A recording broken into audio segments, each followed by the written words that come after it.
You are at Solving the Land Use Jigsaw.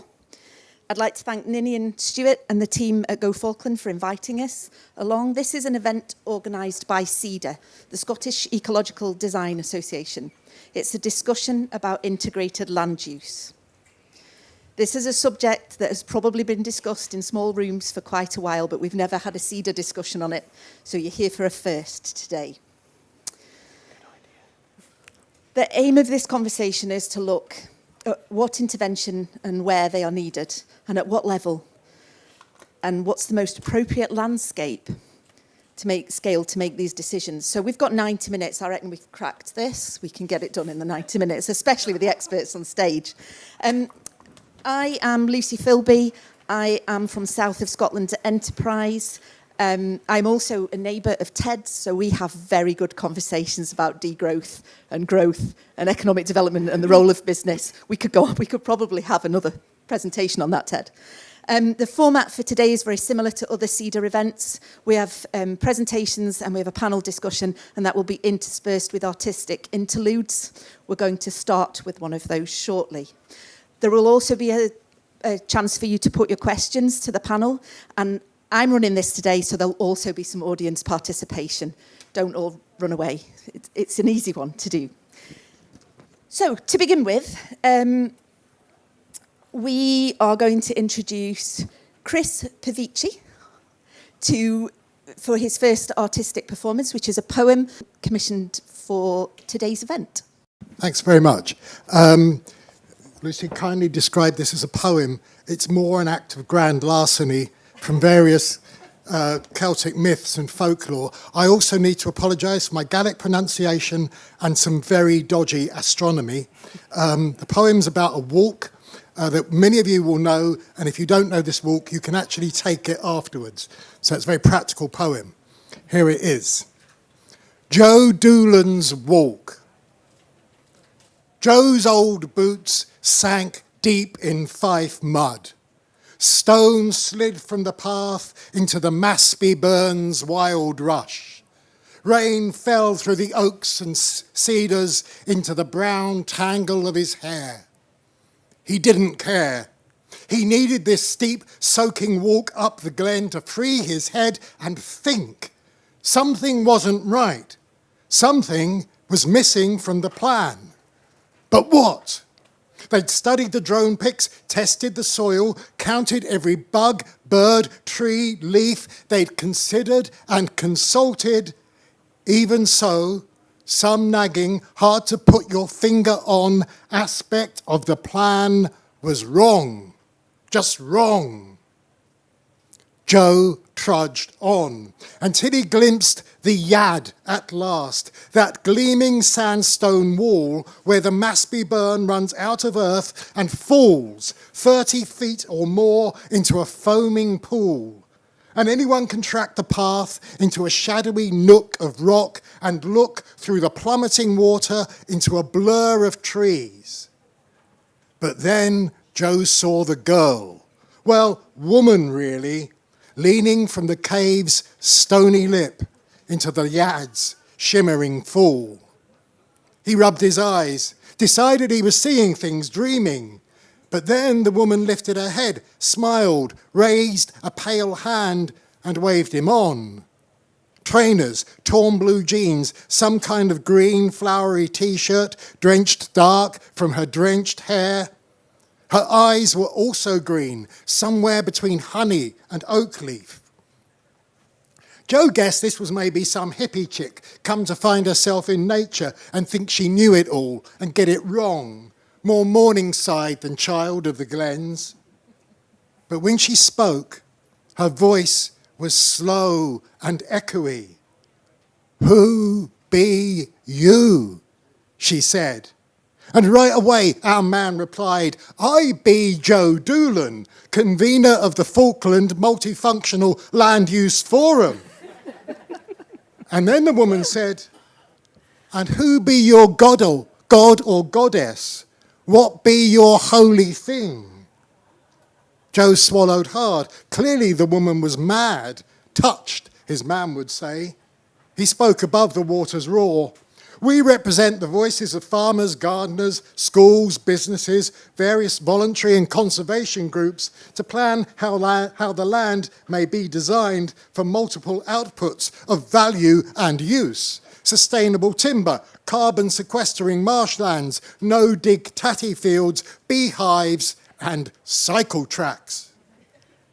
The woman's green eyes shone. And what about all the useless things? What about the cascade of light through a mayfly's wing? What about the taste of snow on a roebuck's tongue? Who'll speak up for them? Joe said nothing. The question made no sense. He had to get a grip of things. So he took a breath and asked, all nice and reasonable, "Are you staying at the campsite by the organic cafe? They've maps for local walks and nature guides." No answer. Instead, this dripping hippie lass did a bold and lovely thing. She put a hand on Joe's arm and in the deepest, loudest whisper he had ever heard said, "I am dawn girl and wood witch and bog queen. I am the wind that blows from the deep cold sea." And then she stepped onto the very edge of the thinnest ledge of stone and spread her arms and danced and cried, "I am the Cailleach. I am the deer of your heart. I am the bright stag and the moonlit midnight hind. I am the pearl in the well at the end of the world.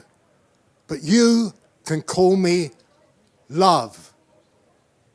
And then she laughed and leapt into the plummeting stream. Joe threw himself toward her. Maybe he could catch a reaching hand, but there was no telling the falling woman from the falling water. And from the swirl and thrash of the Yad pool, no blue jean body rose, no voice came, but the old song of the Masby Burn, strong and swift as it had always been. Joe knelt on the soaked rock. He shook and gasped and sobbed and stayed that way till the rainy evening came like a cool veil thrown across the glen. Joe took one last look at the drowning Yad, scrambled to his feet and ran down the slippy path, over the bridge, through the twilight trees, until he came to that great green field where Ninian's chapel stands, roofless under big Fife skies. Joe stumbled in. His head hurt. His bones ached. His soul ached. He lay himself upon the broken chapel floor. Rain fell into his eyes. What on earth was the point of a chapel with no roof? Just another useless thing. And then a memory stirred.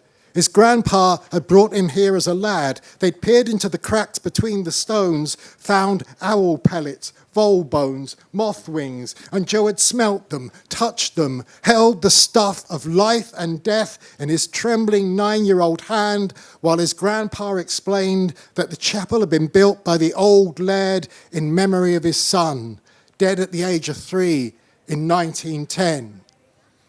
Then the Great War broke. The roof never did get put on, but when the men that survived came back from France and Flanders, they liked the chapel that way.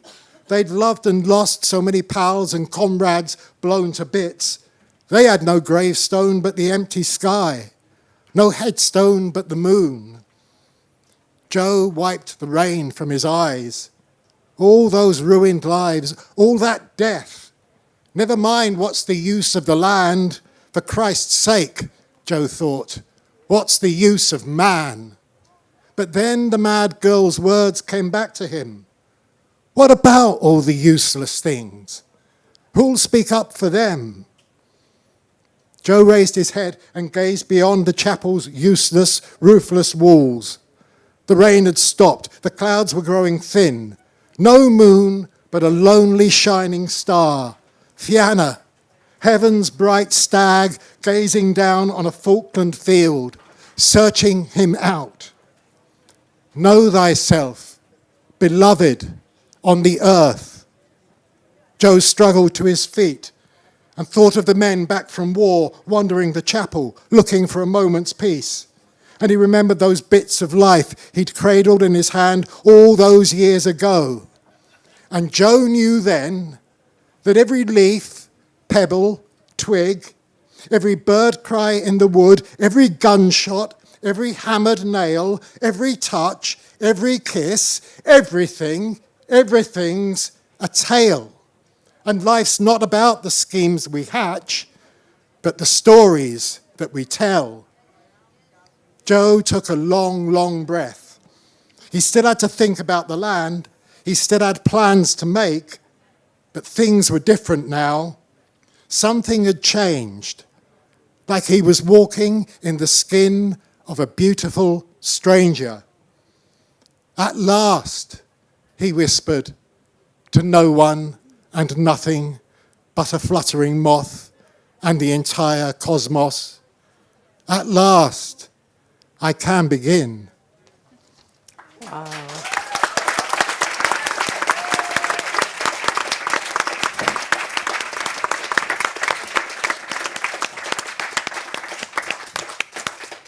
Thank you so much, Chris, for reminding us of why we are about to start this conversation, to really ground us in nature. Thank you so much. And that's the first time that I've had your performance, but when I read the poem, I was in floods of tears. So well done me. Mascara warning. Okay. Next, we're going to go to the first of our two presentations. I guess if we're talking about doing a jigsaw, and let's be honest, this jigsaw is a 1,000,000-piece jigsaw, and it looks a bit like those ones with baked beans. Because I don't think we're going to get, spoiler alert, we're probably not going to get this solved in 90 minutes. But we do need to look at the picture on the front of the box. And so our presentations from our two scientists today are aimed at doing that. So I'd first like to introduce Alison Smith. Alison is a Senior Research Associate at the Environmental Change Institute and the Nature-Based Solutions Initiative at Oxford University.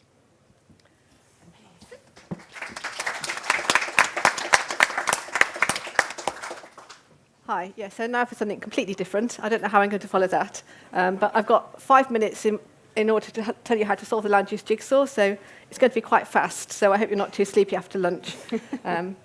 So the land is expected to provide us with all these benefits and more, and I've put nature, carbon and water at the base of this diagram to remind us that healthy ecosystems, soil and water and a stable climate underpin delivery of all these benefits in the long term. But there are also trade-offs between these different goals. And we've been developing a system of kind of basic rules to help plan land use in terms of what goes where in the landscape in order to deliver more multiple benefits and try to avoid or minimize the trade-offs. So here's some examples of some of the rules we've been working with. First of all, keeping high-grade land for food production. Otherwise, we're just going to end up importing more food from overseas, potentially with worse impacts overall. Prioritising restoration of peatland where it's degraded, and also avoiding planting trees on peats because of the soil carbon loss. Targeting interventions to reduce erosion on steep slopes and erodible soils. On poorly drained soils and floodplains, prioritising wetland mosaics, which could be a mix of floodplain meadows, ponds, wetlands, and wet woodland or scrub. And then avoiding tree planting on biodiverse open habitats, considering natural regeneration close to existing woodlands which can act as a seed source. And considering those messy habitat mosaics, not these neat, tidy habitats, but scattered trees, scrub, heath, and grassland. And finally, connecting fragments of existing native habitat into networks. So here's an example of a map we've done for part of Oxfordshire. The idea being that this shows potential options in the landscape. So for example, here on the map, this place could be restored to grassland, community orchard because it's close to a town, or silver pasture or silver arable agroforestry.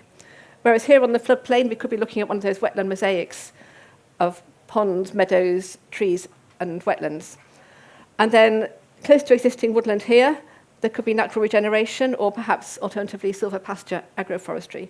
So the idea is that local communities would bring in their local knowledge alongside these maps and use this to kind of make their own decisions about what to put where in the landscape, but avoiding doing things that could cause trade-offs.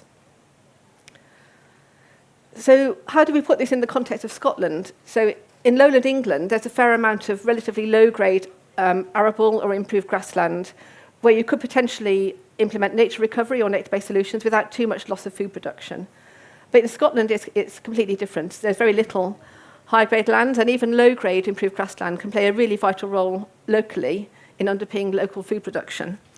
And much of the rest of the land is semi-natural, open habitats, often very peaty as well. So how do we plan land use in the Scottish context? And just to drive this home, these pie charts show that in the UK, we've got an average of 51% intensive farmland, half arable, half improved grassland, and only a quarter rough grazing, whereas in Scotland it's the other way around. So we've got about a quarter intensive farmland and about half rough grazing. So a very different context to the UK as a whole. So we've been working with the Scottish Government on options for multifunctional land use based on what's already going on at 4 of Scotland's research farms. And I'm just going to quickly show you one example from Kirkton and Octatyre. So here the baseline, we actually went back in time for this baseline to about 10 or 15 years ago when the land was very overgrazed. So we've got lots of overgrazed grassland, overgrazed wetlands, very little structural diversity.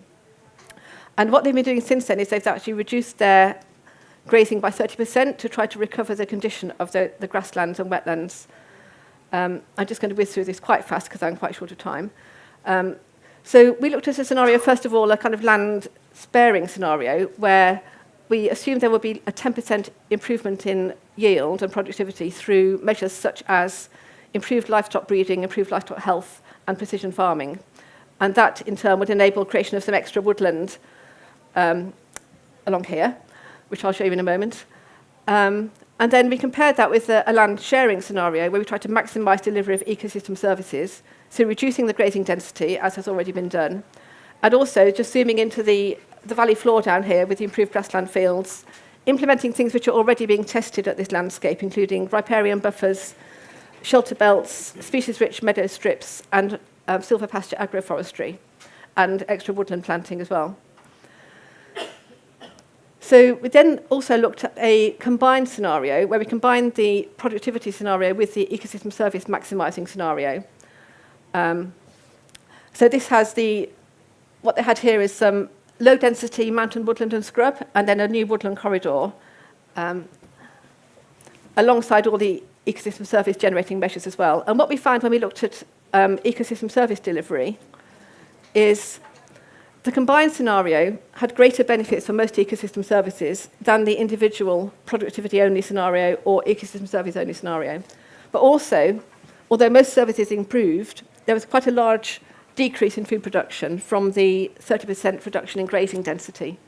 So this is quite an important trade-off. So in conclusion, there are many options for multifunctional land use, but these can come with trade-offs, especially for food and timber production, trading off with other ecosystem services. And this can affect employment, culture, and local economies. Combining the productivity improvements with the agroecological type measures can increase the benefits and reduce the trade-offs. And on high-grade land, you can retain that production alongside enhancing sustainability through things that I'm sure many people here are already doing: agroforestry, hedgerows, riparian buffers, and field margins. And open habitats can be sensitively restored, for example, looking at natural regeneration or habitat mosaics. Also, many farms are diversifying, looking at options like ecotourism, hydropower, etc., and also trying to get extra income for premium livestock products from high nature value farming. But all these options need to be community-led and tailored to the local context.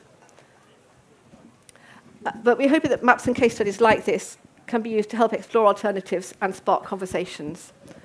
So thank you, and I'm now going to hand over to Graham. Yes, thank you, Alison.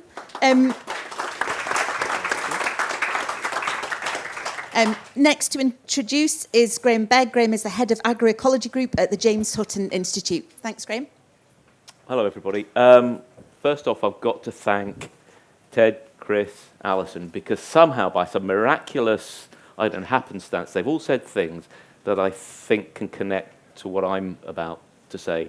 Because what I want to introduce, or at least present as a reminder, because I'm sure most of you actually know and sense this anyway, is that land use is exceptionally complex. Land use decisions are exceptionally complex, and we have to think about them in a systemic way. Okay, so I just want to spend a few words trying to get that idea across as a precursor to further discussion. So, just to guide you, I've got one slide. They're numbered, and your task is to try and relate when I'm at 1, 2, 3, so like, if you can actually work it out, that'd be great. But they do at least remind me where I'm up to. So to begin with, let's remember where we're at to with much of our agriculture. So in the second half of the 20th century, rather, the intensification, the industrialization of agriculture has led to a great simplification of agriculture. Okay, so we focus on the production of relatively few agricultural commodities, and we rely very heavily on inputs, mostly chemical inputs, to provide those. Okay. What it doesn't do is think very deep and hard about the natural environment in which that process is taking place. And as a consequence, we've ended up with a system, the industrialized version of which is environmentally unsustainable. Okay. We can evidence that by lots of problems, whether it be water pollution, eutrophication, biodiversity loss, soil degradation, and major contributions to greenhouse gas emissions. Okay, so we do see that. But within the last 10, 20, a little bit more years than that, there has been a shift in understanding that actually protecting the environment, looking after the environment, maintaining ecosystem function is absolutely essential. Not least because it supports those ecosystem services that we've started talking about in the last sort of 10 or so years that we know are essential for supporting the agricultural production and other land uses. But I'm an ecologist first and foremost, okay? And what I know is that our ecosystem is exceptionally complex, okay? And the ecological processes that take place in those are largely happening on a large scale, okay? So they play out across a wide landscape, and they take time to cycle through their various circumstances. Okay, now that's at odds with very much how our land is managed. So certainly farms tend to be managed on the small scale, focusing on field and farm scale. Okay, and it undermines the effectiveness of our agri-environment schemes, which are also focused on that scale. Okay, so there's a mismatch between the scale at which these processes are operating and the scale at which we attempt to manage them. Now, fortunately, there are alternatives to the way we deal with it. Back in 2010, I'm a century out, we're over here now, there was this groundbreaking report by Lawton et al., Making Space for Nature, where, just to summarize all of their very hard work, they said, well, conservation needs to be bigger, better, and joined. Okay. Following on from that, there were initiatives that were leading to the development of these things called farmer clusters. Okay. So farmer clusters have got some key elements to them. They're led by farmers, they involve collaboration between farmers, and they involve support by a facilitator who will help them come together to work at a landscape level to go after benefits such as biodiversity, restoration and conservation, but other environmental goals too. Following the successful expansion of these across England, I think they've covered something like 177 clusters over the time since then. We're now working on looking and evaluating the benefits of those in Scotland, where there has not yet been such uptake, and also across Europe. Now, I'm happy to report that over the last few years, interest in farmer clusters is beginning to take off in Scotland, and we're working very hard with lots of people who are interested in this to try and understand and promote how they work. Of course, these sorts of approaches don't come without their problems. I guess it's easy to anticipate for any farmer, if you're trying to manage multiple outputs, they probably very often feel like competing demands as opposed to some sort of harmonious chord that they're playing. Okay. Let's take it a little bit wider than that, though, because if we want to get more and better outputs from our land use choices, then we need to be thinking about more factors and more actors. There's going to be a multiplication in those. We're not just thinking about farming anymore, and it's no good then thinking about agriculture in a sort of a linear value chain way with a set of relatively simple inputs and outputs. Okay, we're going to have to shift our attention away from just farming and then think about wider land uses. So I like to think of this in terms of one system and many goals. All right. And of course, if it's one system and many goals, then we have to factor in the fact that we've now got many more stakeholders to take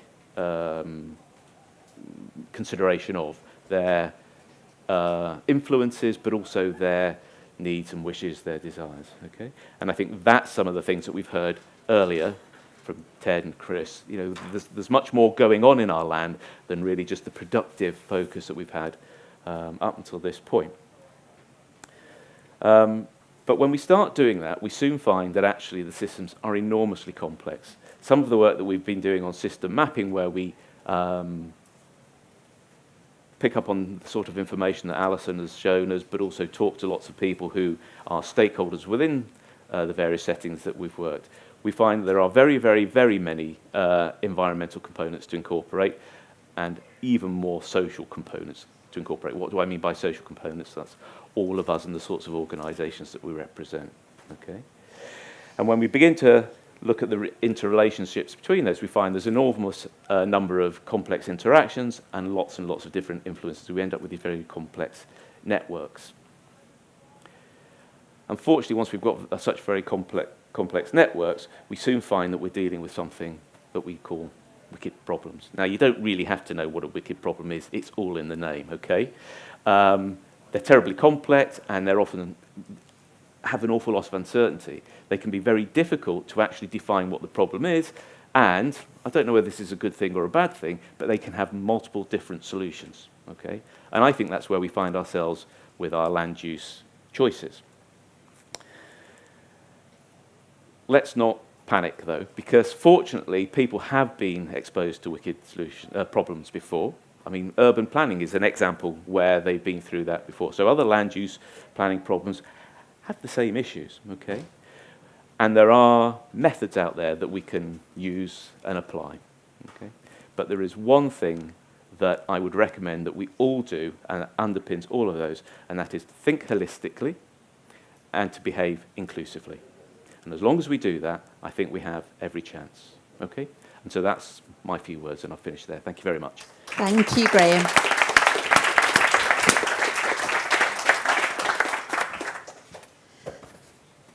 So I feel like we've well and truly opened the jigsaw box now. We might have even started to get the corners of the puzzle out of the box. I think it's just about right now that I introduce Sophie Cook to the stage for our next artistic interlude. Thank you, Sophie.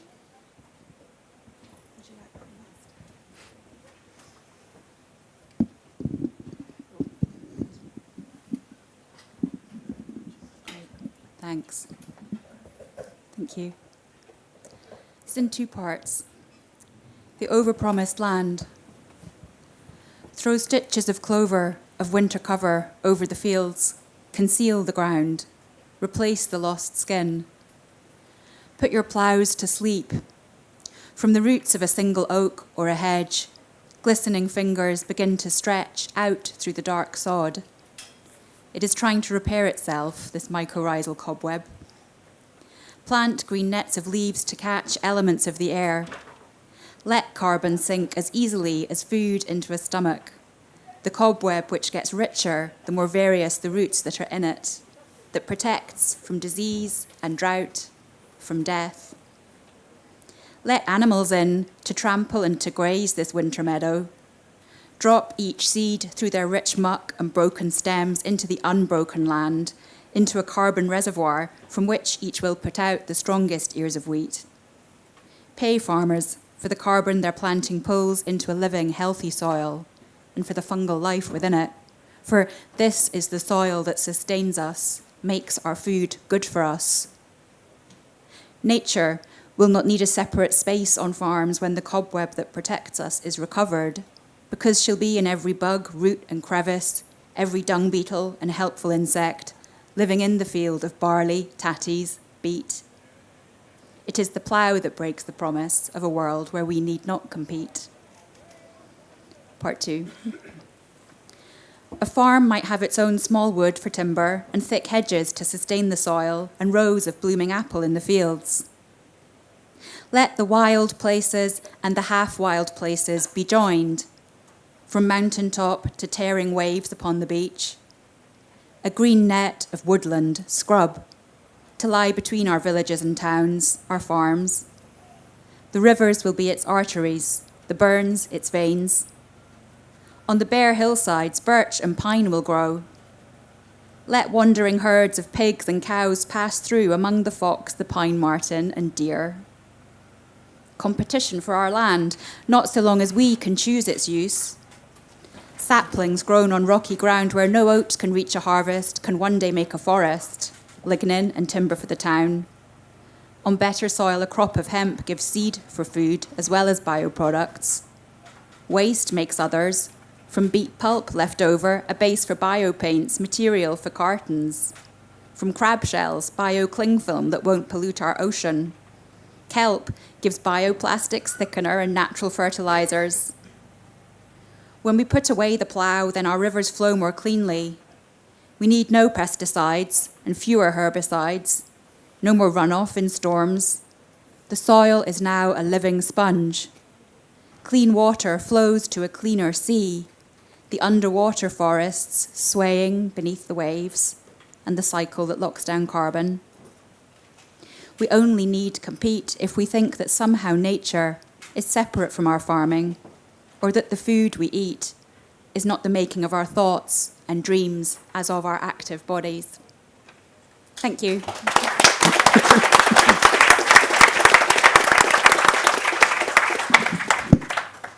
Thank you, Sophie, for putting such detail on some of those jigsaw pieces we're about to start putting into place. And I managed to do it without crying again, so it gets me every time, honestly. We are now going to move on to our panel discussion with our experts on the panel with me. So we have today Marion Bruce from Bioregion in Tayside. We have Grant Moyer, CEO of Cairngorm National Park. We have Denise Walton, Chair of Nature Friendly Farming Network. And we have Andrew Heald, who here says forestry consultant, but I know you wear more hats than that. I know that this conversation is a first for SEDA, but I have worked with many of you on integrated land use or multifunctional land use projects and consultations in the past. So my first question is, why haven't we solved this already?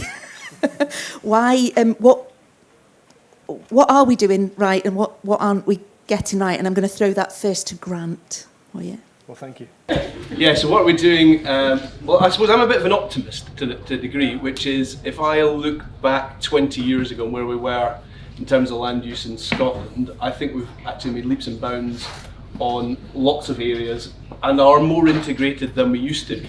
However, as with all these things, we still tend to talk of things in silos. So whether that be farming or deer management or peatland or forestry, we deal with those in policy silos, we tend to deal with those in financial silos, and we tend to talk to different people about those things as well. And there's more need for us to actually look at how these things work together and how we can integrate them more closely together. And that does talk about, I think, trying to do things below the national level.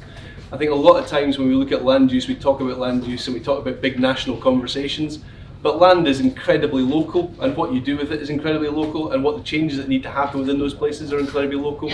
And we need to try and get down below that national level to actually have discussions at a proper local a local level that makes sense in terms of how the money and how the policies and how these things are actually implemented at those levels. The one thing I would say is that we've got an awful lot of change coming down the line, and if you look at what we are meant to be doing by 2030, we're in the UN decade of ecosystem restoration, which is meant to be 2030. We're meant to have halted biodiversity loss by 2030 before we start going on. Well, we're 5.5 years away from that, so tell me, how close are we to doing those things? We've got an awful lot of work ahead of us, and change at that scale and that pace is very, very difficult to take people with you at that scale and that pace. And I think that's one of the key things, is how do we take people with us in some of these big things that are going to have to change, but do that at a local level that makes sense to people. Oh, I'd like to unpick some of that. Can we start with that local scale? Marion, what's local? Yeah, really good question. And I think scale is the thing, and Grant's pointed it out here, but actually scale it has to be human scale.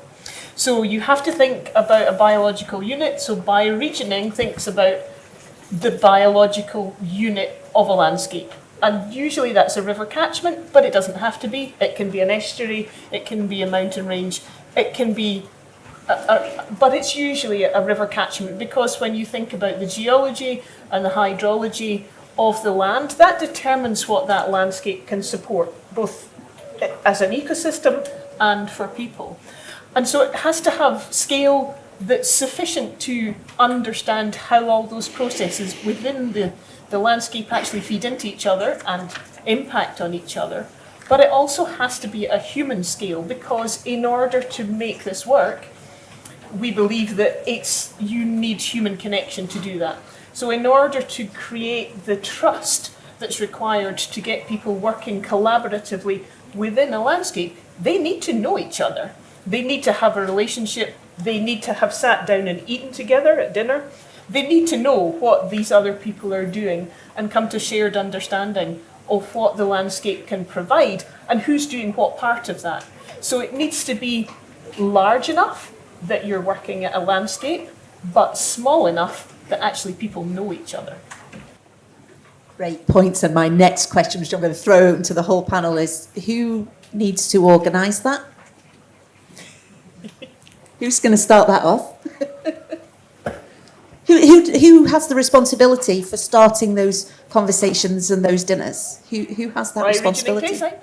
We're doing that. That's what we're doing. And it has to be local people. If you look at the 10 ecosystem principles behind the UN ecosystem restoration principles, number 7 is that you have to be working locally with local people and indigenous populations, which really don't really exist in the UK anymore, but you have to be working with local communities. And that's not just landowners, that has to be a much wider conversation, because the trade-offs that were talked about earlier, you have to understand how somebody's right to have a grouse moor, is that more important than somebody's flooding of their house every year downstream of that as a result of the... So who makes those decisions and how you have those conversations is absolutely part of what we need to manage and have better conversations. Within the national park, there's obviously quite a lot of that has gone on over the last 20 years in terms of those conversations. It's one of the reasons why national parks were set up, was to allow people to have that conversation about land use and what land use looks like. In terms of wider in Scotland, there's also been the pilots around regional land use partnerships. What do those actually do and mean? How do they have those conversations, and are they linked into the policy and the money and the other things alongside that? So there's lots of things to be asked around that, but there are potential mechanisms there for people to have those conversations within Scotland. But I think that's exactly it, which is at some point then, what is the mechanism for making some of those decisions, which is the more tricky thing, because we can all have conversation about what it's like, but actually at some point when you've got to make a decision, there will be people who like that decision and people who don't like that decision. And in land use terms, we're quite disparate on that, quite different to something like, let's say, land use planning in Scotland, where there's very set out ways in which people get involved in it and a decision is made about land use planning. Land use is very, very different to that. Yeah, I think we need to tease apart the organisational scale at which we're thinking about this as well, because there has to be some big picture stuff, but the big picture stuff then has to be translated into something local for implementation. Yeah, and so, for example, working with farmer clusters, as I do, the things that promote their effectiveness is, well, one, they tend to be, they know each other, it's local, and they work together, and they do the same sort of thing. So we're not combining different types of land use in that, okay? But they do own, when you put them together, relatively large areas of land. So they can have a degree of autonomy, but that autonomy then has to work towards some sort of, well, it has to fit within some sort of framework. So we actually have to think about how that framework is being set and how you connect between the big picture stuff and then what is being implemented locally.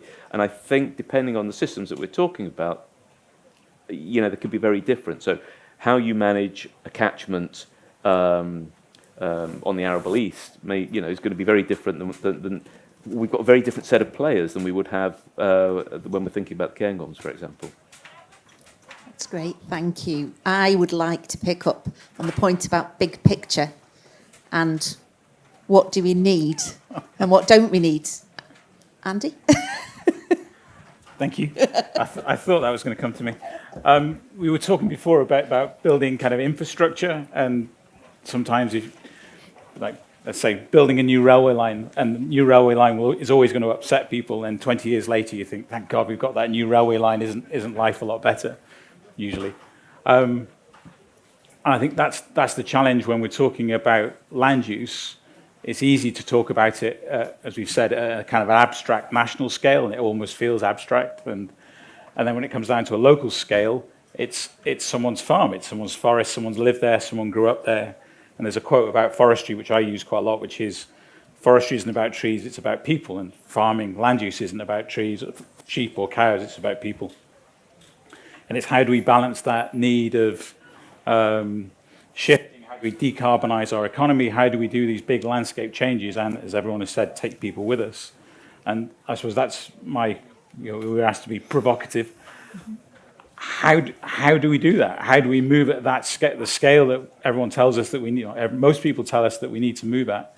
How do we do that and take people with us? The Committee on Climate Change said 30,000 hectares of woodland creation, like planting and natural regeneration every year. This year we did 20,000, and we all pat ourselves on the back and said, well done. No, we failed. We failed slightly less badly than we failed every previous year. So do we take the Committee on Climate Change seriously or not? And so it's how do we do that? And I think some of the gnarly, difficult land use decisions, some of them are problems and some of them are symptoms of problems. And I think one of our big problems is that Tom was saying about siloization of land use. And my personal example is I went to agricultural college in North Wales after I left school to study sheep and beef. And about 6 years later, I went back to study forestry. And when I studied sheep and beef, I had no idea that the agricultural college also taught forestry. Forestry was what happened in the porter cabins on the other side of the car park. And I came out, all right, that's what those porter cabins are used for. So how do we, in a lot of other bits of Europe, we have a lot more farmers growing timber. I'm interested in growing timber. We have a lot more farmers growing timber.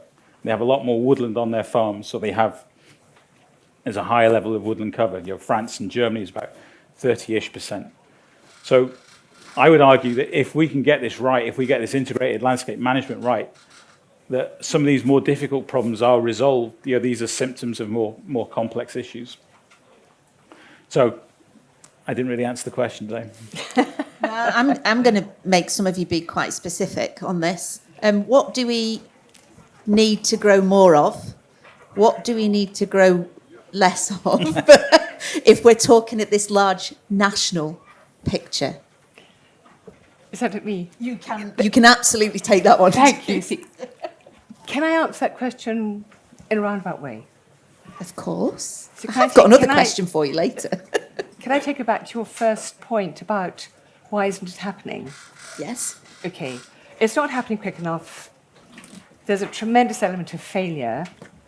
In this conference and at Groundswell, we've all got a pretty good idea of what we need to do as farmers and land managers. But policymakers and financial institutions, what are they doing? How are financial institutions calculating risk? So we know financial institutions, because of the modelling they use, undercalculate climate risk. Financial institutions are supporting banks, they're supporting pension schemes, they provide the money that we use. But they are undercalculating the very, very serious impact of climate change, which is going to happen much more quickly than actually has been made evident. So that's number one. Number two, I think because it is financial institutions who actually, I'm afraid, do dictate a lot of what we do and how we succeed, there is a sense of helplessness. So, we're farmers, like most farmers in the UK, we're dealing with debt. How do we manage debt? How do we manage high interest rates, et cetera, et cetera? So it goes on and on. So that's one point. The other point is the language you use. Who the hell thought of net zero? A desk official at the IPCC. What does it mean, net zero? It's a contradiction. Net is a positive accounting term, zero is zero. So suddenly we've got this contradictory, negative term that actually we're all supposed to be working to. And actually, unless the whole world goes net zero at the same time, ain't going to work. We know it's failing. The scientists who first heard of net zero's concept said it's not going to work. And this was way back in the I don't know, it was 2015 when it was first announced. I'm sorry, I know it's part of your job description. It's okay. We'll talk later. We've got to be very real about this. It ain't working. The Bank of Nature is foreclosing on the human enterprise, and very quickly. So what do? If your bank forecloses, you work with your bank. We need to work with Bank of Nature. So there's a lot that we can do. So when it comes to growing food, we know as farmers we need to look at soil health, hydrological health, we need to look at water health, we need to reverse the extent to which the way we farm has debilitated the capacity of our ecosystems to function, to cycle carbon, to cycle nitrogen. We can do all of that, and we can improve biodiversity. But this is where farmers can work. We know what we can do, and we've got the capacity, we've got the capability. We do need support, and we can grow the food, and we can become the centre of communities, because we will have food. When that supermarket doesn't get its delivery for its local community because it hasn't adapted to just-in-time trade because of global issues, where are people going to get their food? Farmers. Just on the bit you asked me a question, but I'm not sure it's a zero-sum game like that. It's not a case of what's up and what's down, because I think that's how one of the big issues we've always had around land use is it's seen as winners and losers. So if forestry is doing well, agriculture must be doing badly. If we're talking about the deer sector, then the conservation side must be doing badly. And that's our main problem in terms of looking at land use, is we've divided it up and then try and play off different bits against each other. And the point being that you can have, and we've got examples in the park, and I know around the park, where we're reintroducing cattle back into woodlands. There are places where we are doing things that are going to be different in the future. We're going to have to look at how we do that. We are seeing the numbers of deer coming down within the national park, and there is obviously that desire to do that in other parts of Scotland. But we're going to have to look at these things in a more integrated way. The bit that always horrifies me, the thing that in Scotland that you always look at, which is you'll have a block of woodland with a deer fence, a different piece of land use next to it, with a different fence, a different piece of land use next to it, and we block it up, and then we talk about integrated land use. But that isn't integrated land use, that's just fencing.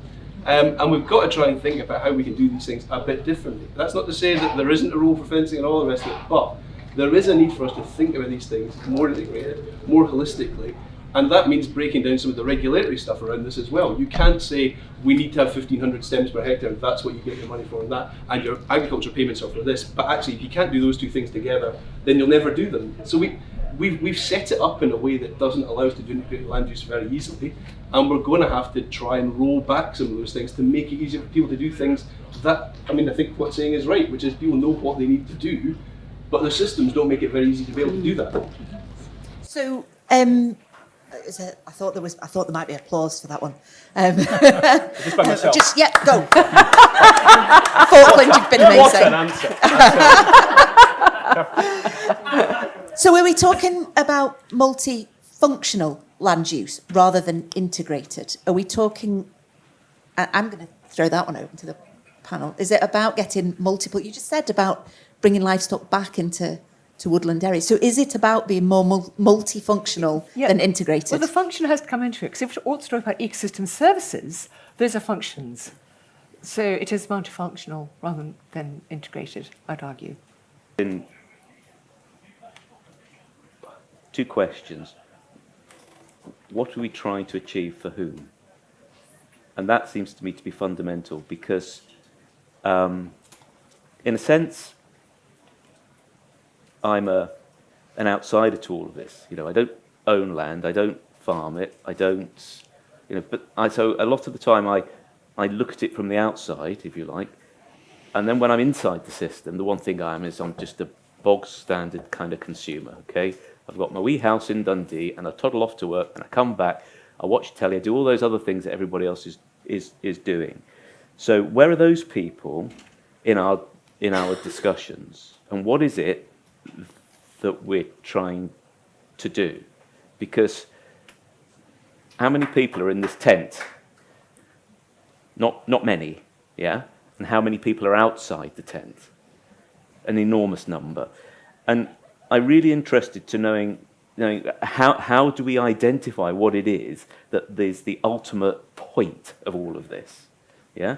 And then we need to think, how do we get towards it? Because at the moment, we just, we do a lot of this. I've spent, easy 20 years of my career sort of going around having these sort of discussions. So I'm not criticising, I'm criticising myself as much as anybody else here. And what I would like to see us able to do is step outside of that and actually try and take a more universal view. So when we talk about farming and we talk about financing, we also have to begin to look at the way the whole country and the world is set up in terms of trade.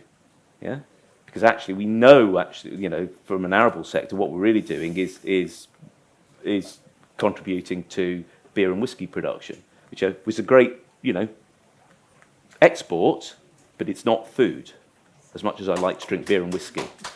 So those are the sorts of things that we have to have genuine conversations about, those really big things. Because you're right, we do know locally how to do things. So either it's regenerative agriculture or agroecology, or how do we produce timber better. There's a lot of that stuff we actually know. Those are not the constraining factors. It's the wider system in which it all operates is the real constraint. And actually, just let me, one more thing. And the other thing is, those people that are outside the tent, yeah, those are the people that actually need to understand what the issues are, and those are the people that we need to be conversing with, because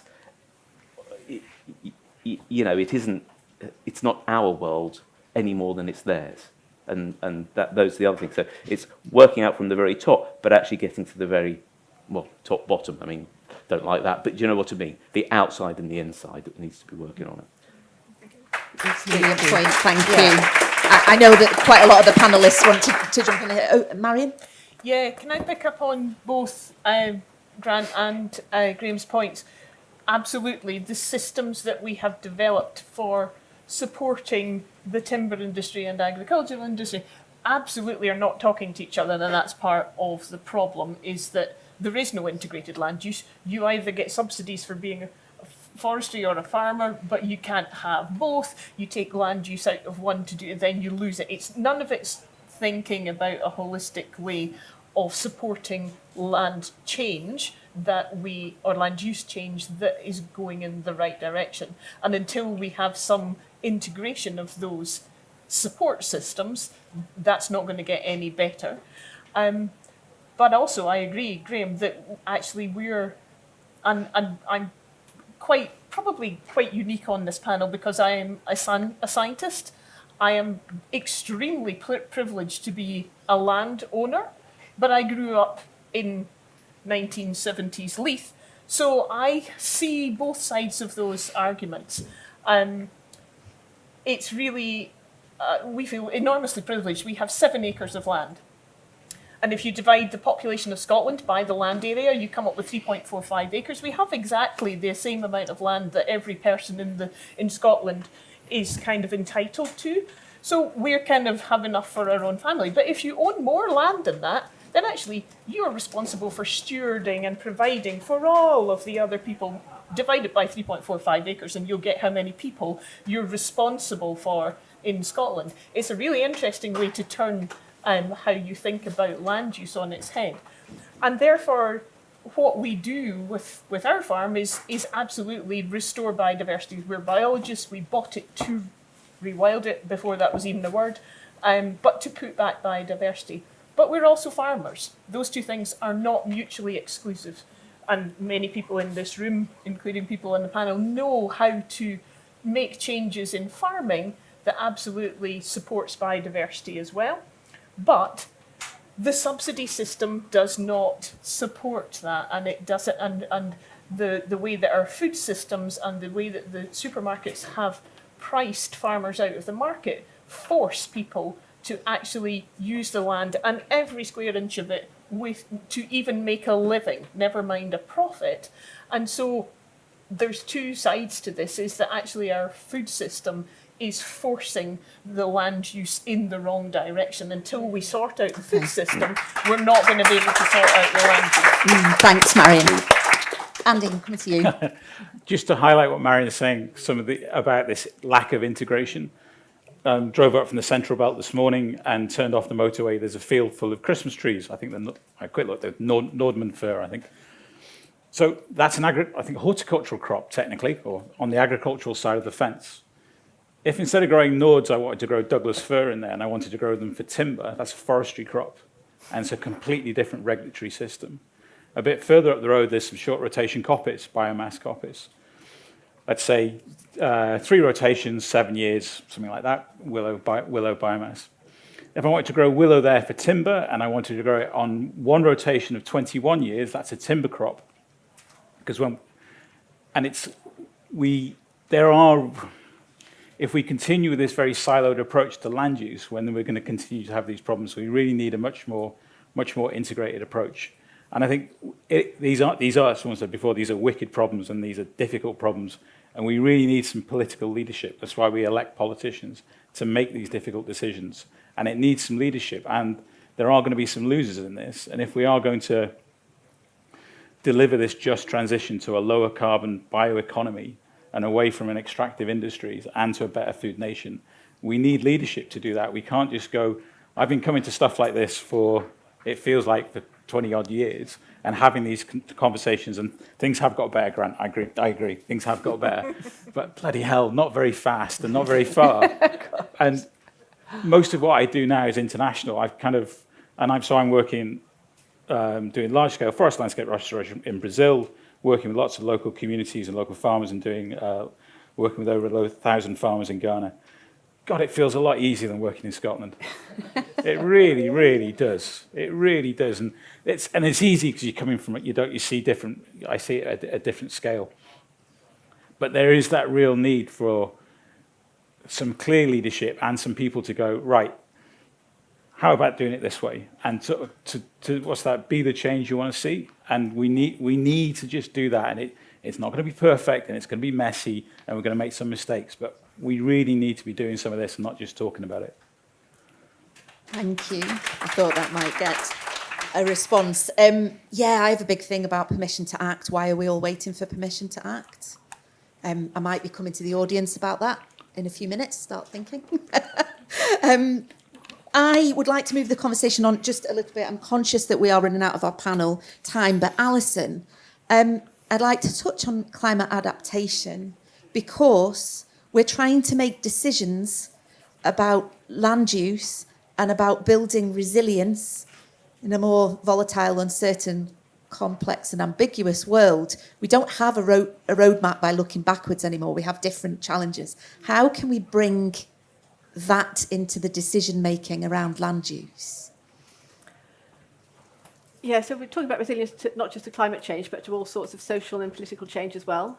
I mean, to my mind, as a scientist, there's a lot of evidence that a more healthy ecosystem, more biodiverse ecosystem, is more resilient to change. So, yeah, variety is the key here.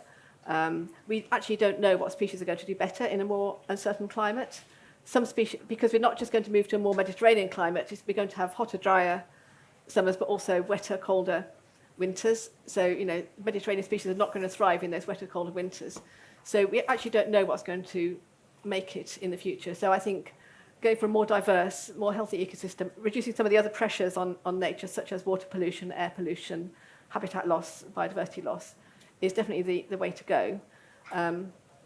But also it's all about people as well. So, you know, bringing communities into having strong communities, strong institutions, strong kind of local governance systems, so that people can come together and react to those changes as well. So, yeah, so I think it's definitely all about, you know, as Graham would call them, social ecological systems, etc. And I know there's a lot of work going on with the panel member who couldn't be here today from Sniffer, who would have answered that question much better than I could. Yeah, apologies.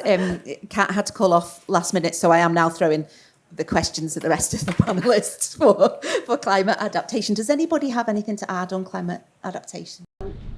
Just that we've just had our climate adaptation fund in the park, and we'll be announcing who's got the money for that in the next few days. But actually, adaptation I think is a really good way into some of these questions around land use, especially things to do with flooding, which affect so many different people, whether that be in villages, towns, farmland, etc. So there's some really good discussion we had around that about what we're doing and how we actually progress on that. So I think adaptation is a good way into some of the land use discussions in Scotland, and that is actually quite a positive way to talk about it because it's happening now. People are seeing it, people are understanding it, and actually it's a good way to get into those things. I think that if we can use that a bit more to then open up some of these other discussions, it might help us in terms of some of these bigger things.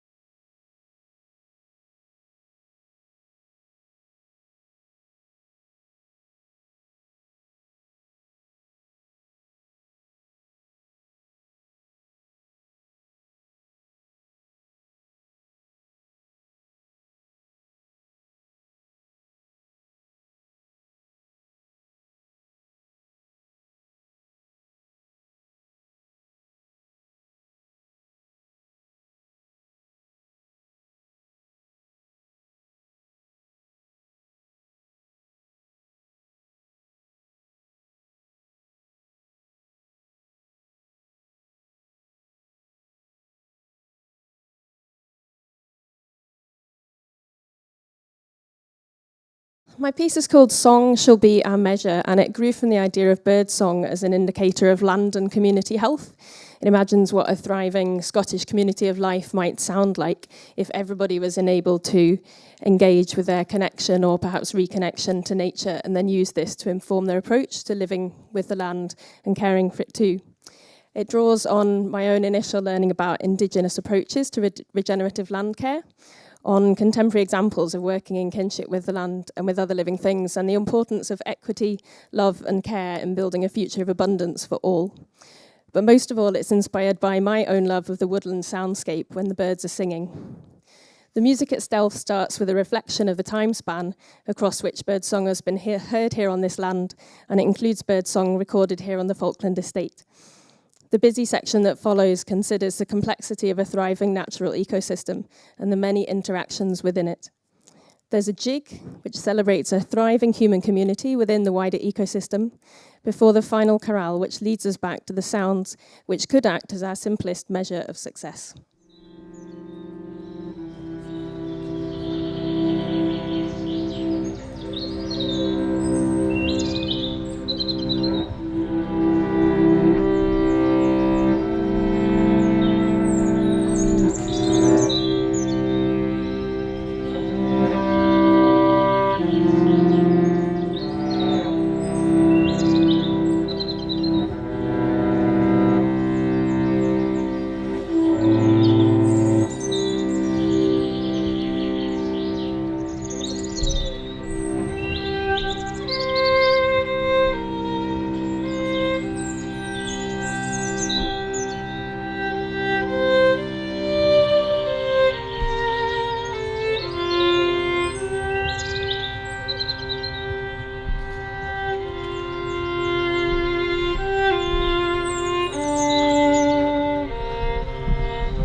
working explicitly in that space, I wonder how we can ensure that these conversations are at the heart of Good Food Nation conversations. For me personally, it's often the elephant in the room when we're talking about agriculture, when we're talking about food, and the realisation actually that fundamentally I think it is true that our food system, if not broken, is not terribly effective when we look at where the majority of our food is coming from, and the imbalance between what we produce and the variety of things that we wish to consume. I'd love someone to tell me how do you begin to influence those global trade systems, and it's the massive place. I suppose let's think first, where do most people get their food from? Well, we mostly get it from supermarkets, okay? And they're sitting at the end of that value chain. So, have we got any supermarket people here? No. Not yet, but give us another couple of years. Yeah. Yeah. And most of the big supermarkets now do have their teams of people working on sustainability, etc. We're being recorded, right? Yeah. But my expectation is, my belief is, and I might get sort of shot in the back for it, is that actually they do it in narrow confines. Okay, so there's a big business that's telling them, that sets out the direction of travel, and it's just within that you get questions about, well, it's marginal as the changes in sustainability. But I don't think actually, as far as I'm aware, they involve conversations around, where food is being sourced from, because I'm sure people would be growing food here if they could find a way of, if there was the market for it and they could get it through to, but just driving across here from Dundee, I usually do this thing where I look in the fields and go along, say, well, can I eat that? No. Can I eat that? No. Can I eat that? No. And so I think there needs to be a discussion there, but I think probably we need, I guess I'm thinking the supermarkets are the people that we need to have in there because they're very, very influential. Could I comment just Of on course. that? I had a very interesting conversation at COP26 with Sainsbury's, who were one of the major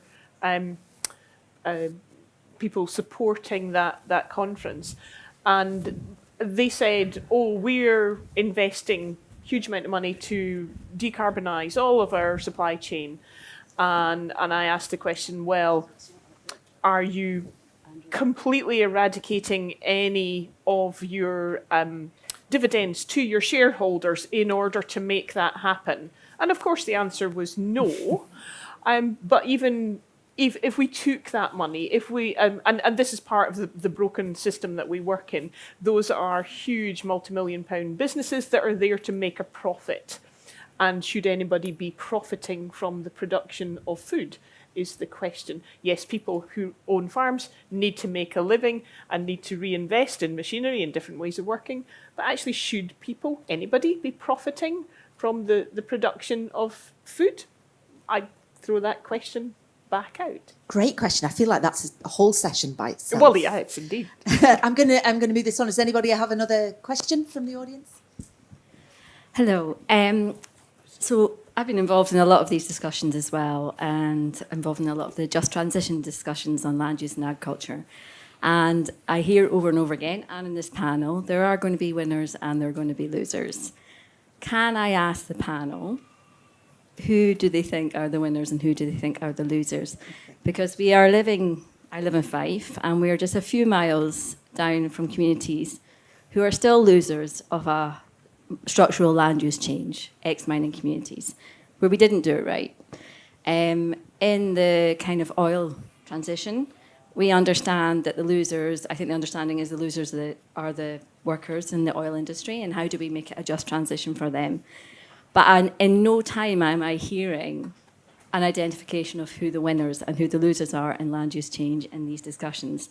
And I think unless we actually face that, it's going to be really hard to actually manage a just transition. But I've never heard anybody ever voice who they think the winners and losers are going to be. Thank you so much for your question, because I'm from a mining community And I think it's one of the most important questions to ask. Thank you. Over to you, panel. Should we start with winners? I think it's really difficult to say who will be the winners and losers. I mean, I worked in Scottish Government a long time ago when we went through the Scottish single farm payment change. I remember graphs of who would win and who would lose out of that, and loads of graphs that people put up and trying to find the perfect answer that had the minimum amount of winners and the minimum amount of losers. It was all trying to keep everyone the same. I do think that what we've got to think about is timescales on this. It's about the transition of jobs to different types of jobs in certain places as well. But that doesn't necessarily mean that people who are in current jobs get those next jobs. And I think that's the really, really difficult bit, is you can't just pretend you're just going to retrain everyone and they're going to become something different. And what is the timescale over those changes? And are we willing to put the money in to try and support people through some of those changes as well? Because it's all very well saying you need to change. That's a much different thing than saying, there's a change and here's how we will support you through it and here's what we will do for you and here's how you get to. But it still might not be that they're the same people in the same glen doing that thing. And I think that's a really, really difficult thing for anyone to say. And actually, I think that's where you get down to the culture, you get down to the big things that people fear is that they will lose their way of life, the place where they live, the home that they're in, the school that their kids go to. That's what's driving a lot of the fear around that just transition. But how we actually address that, I think you can only do it by being honest and then trying to put in place the right support mechanisms to help people through that. Anyone else like to? Yeah, I'd agree with that completely. And I mean, I think, in a way, making the conversation about winners or losers, this is probably not picking up on the nuance of change. I mean, I feel, from my position as a farmer, the losers are going to be people who actually can't grow their own food in the middle of inner cities when they can't get food from a supermarket. They're going to be real losers, especially if they don't know how to cook or to forage or to find their own food. So, in a way, I think we need to have a conversation about how we facilitate that. Great answer, thank you. I am conscious of time and I want to get so many questions in. I'm going to struggle. There was somebody who wanted to ask a question over here. If we could get the microphone to there, thank you. Hi, thank you. I'll stand up. I promised Grant I wouldn't give him any curveball questions from the back, but I've decided. But you're going to anyway. So last night I got, I want to say strong-armed, I suppose, along to a community meeting which was about our local village developing a local place plan. So the idea is that you develop this at a community level and then that links into what the local authority wants to do around land use and so on. And there's a lot of good people there with lots of good ideas and things, but no kind of expertise in the room around facilitation or getting community voices together. But they are told that we need to come up with a map of our area with what we'd like it to look like by the end of January. And so whilst there were people there ready and willing and so on, I found it difficult to be able to say, well, what could I contribute, what should others contribute, and you can't ask people to, it always seems to end up with the same volunteers doing these things. So the question to the panel is, if you were talking to a group like that, what would you say to them? What resources can they go to help them unpick what their community could look like in 20, 30 years, picking up some of these key drivers around food, energy, transport, those sorts of things? Is there one place that they could go to that I could take away with me today and share with them later on? Great question. Oh, look, everyone's going for it, right? Yeah, I mean, local place plan is obviously part of the whole thing. We're developing a new local development plan for the park, and exactly the same thing in terms of people can produce a local place plan. I suppose what we do is we try and support, we support things like Voluntary Action, Banachra, Spey, Mario Partnership, people on the ground to actually support doing action plans in villages and facilitating it. Because the whole point is, you're going to take lots of different views in for lots of different people, and it's trying to say, what does a community think it should look like and be like in 10 or 20 years' time? It's actually quite a big thing to articulate, and the land use side is even more tricky in that, because most people usually think about the village and not necessarily about the land around that. So we've tried to support organisations that is their role, is to help communities to do that sort of thing within the Cairngorms. And the Cairngorms 2030 project, which is a big lottery funded project that we're doing, is doing even more of that. So that's engaging with people on a whole range of things to look at what they want their landscapes to look like in the future and how they can work with professionals to articulate that, because there is that interface between the voluntary side and communities and needing professionals around what does that actually mean, does that work, and some of the things around how you facilitate communities to make that happen. So I think it's a really big thing. Just saying you can do a place plan isn't enough. It needs more behind it than just saying that there's ability for a community to do a place plan. You need to put in the resources to help them actually do that properly. Could you start with food? What can you grow in your gardens? How resilient can you be? In 30 years' time, will you be able to feed yourself from your gardens and your neighbours' gardens? And that's a focus. And I think that's really, really important. Over to Marion and Yeah, Alison and in Andy. terms of resources, there's a huge amount out there. It can seem overwhelming, but I would go to the Scottish Land Commission website. There's lots of case studies on there, and also Community Land Scotland have a huge number of really inspirational case studies on their website about different communities. So go to other people. In Ailith, we have a local place plan. It was developed and it was facilitated. We got funding to help to have people facilitate it and also to help us write it. So there is funding out there to do that as well. And there are lots and lots of places to go and ask. So I would go and ask those organisations for help. Also, local development trusts, that's part of their role to be doing that and facilitating that as well. So also there's a Development Trust Association of Scotland, DTAS, is a really useful place to go and get help to set up a development trust to enable you. And there's a huge amount of learning that will come for the people engaged in that process about how you take that forwards. But very happy to talk to you. By region in Tayside, Claire and I developed our development trust. We have some experience in that and can point you to other places too. Right. Andy, do you have anything to add on that? I was just going to say, I'm a big fan of local government, which sounds like an odd thing to say, but sometimes when we get these other people who are in the room discussing land use plans, are they the right people in the room? Are they representative of what the wider community thinks? And I think if we compare ourselves to other European countries, our local government is really poor, and it's poor for there's lots of reasons why it's poor. I used to be on the community council where I grew up in North Wales. You know, we had no influence on the land. We could kind of comment about, you know, whether litter got picked up in the village, but we couldn't comment on about land use or anything else. I live in the middle of Edinburgh, and I know who my city councillors are, and I'd like to think they have some influence on how the city is planned. But I think we need a better system of local government that is fair and representative. And anyone that's organised a community meeting, you know, you can organise community meetings really well and have really good discussions. Someone was talking about post-it notes on the wall, and then there's a whole load of people who just won't come to community meetings. And are they then excluded from having a voice? How do you give those people a voice? And how do you have much more inclusive discussions about this? I feel as a forest manager, I feel, as you follow me on social media, it's a kind of bit of a thing of mine. Foresters are regularly excluded from discussions about land use, routinely excluded. Discussions about timber production, routinely excluded. So I feel a bit excluded. And growing up in a small rural area, how do you get everyone in the room? How do you have those better conversations? And I think there's a real need for much better local democracy. Thank you so much. Unfortunately, we are out of time. Actually, I've taken a little bit extra time, but better to seek forgiveness than permission, I believe. So that concludes this SEDA Land session. I'd like to thank everyone who has participated.